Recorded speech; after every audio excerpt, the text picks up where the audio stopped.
Hey everybody, welcome to the Quest Diagnostics Scouting Report. Good health starts with knowing here with Steve Zakuani. I'm Nick Firchau, looking forward to the Seattle Sounders and the LA Galaxy coming up on Saturday, the first matchup between these two teams. In the regular season this year, the kickoff is noon Pacific. Game's on ESPN, or you can check it out on the radio. Cairo, 97.3 FM, or El Rey, 1360 AM. Steve, a lot of great history between these two teams over the years, but a lot of new faces for both sides coming into this one. And the one we want to talk about here is Jordan Morris, a kid who probably watched this game from the stands in the past. Now it's his time to shine on Saturday, and we've seen him really mature over the last few weeks, including the last game against Toronto FC, in which he got an equalizer, 1-1 draw on the road. You've seen him mature a lot over the past few weeks.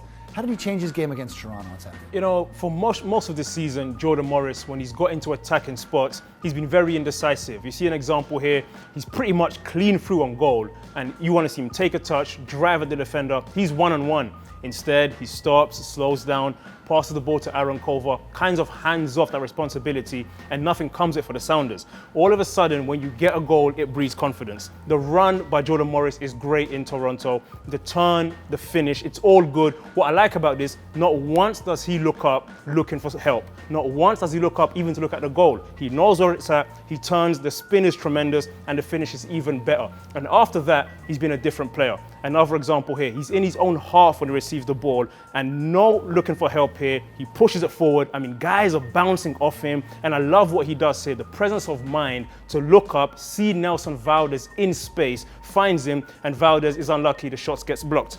Last few minutes of the game here, very similar to the first clip we showed here. He's 1v1. Again, doesn't look for help. Runs straight at Stephen Batershaw and leaves him for dead. Shows him a clean pair of heels, goes by him, cross comes in. I have no idea how that stays out. But this Jordan Morris, the one who's aggressive, running at guys, I don't think he can be stopped. And for a rookie to be doing this, I want to see him keep doing this. Stop passing to guys in those advanced positions. Just go for it, Jordan. And Morris said after this game he felt a lot more confident. He's been in the league obviously now about 3 or 4 months, and he's feeling a lot better in front of goal, and the numbers show. 6 goals this season for him. That leads the Sounders. Now they have a big challenge coming on Saturday against arguably the best offensive team in the league, and that's the LA Galaxy. Take a look at some of these numbers, Steve. Leading the league in goals with 30 goals this season, tied with Dallas and NYCFC, but fewer games played for the Galaxy, mostly because they convert their chances. Their shot conversion rate is up near 20%. That's more than double the Seattle Sounders, what they've been able to put together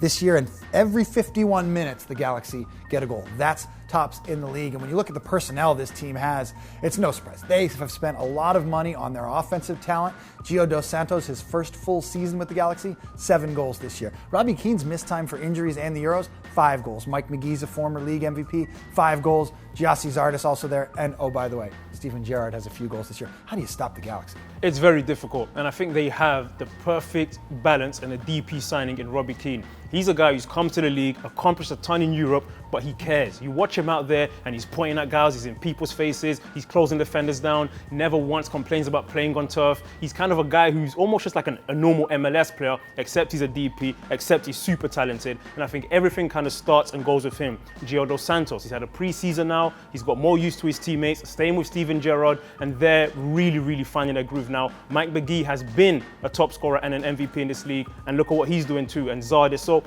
I can't say there's one guy you have to stop. If I do have to name one, it's Robbie Keane. I think overall for the Sounders, it has to be the more you keep the ball away from the Galaxy, the less they can hurt you. These guys all want to play with the ball. So possession for the Sounders is important. Play the game in the Galaxy half, and then let Jordan Morris run, let Clint Dempsey get on the ball. The less the Galaxy has the ball, the less they can hurt you. Very good with the ball, not great without it. So you have to keep the ball from them. Tough challenge for the Sounders coming up on Saturday. The first game of 3 games against the LA Galaxy in July, 2 in the MLS regular season and another one in the US Open Cup quarterfinals. This first one kicks off at noon Pacific on Saturday. The game's on ESPN as well as on local radio. Cairo, 97.3 FM, and El Rey, 1360 AM. For Steve Zakuani, I'm Nick Firchau. Thanks for watching the Scouting Report.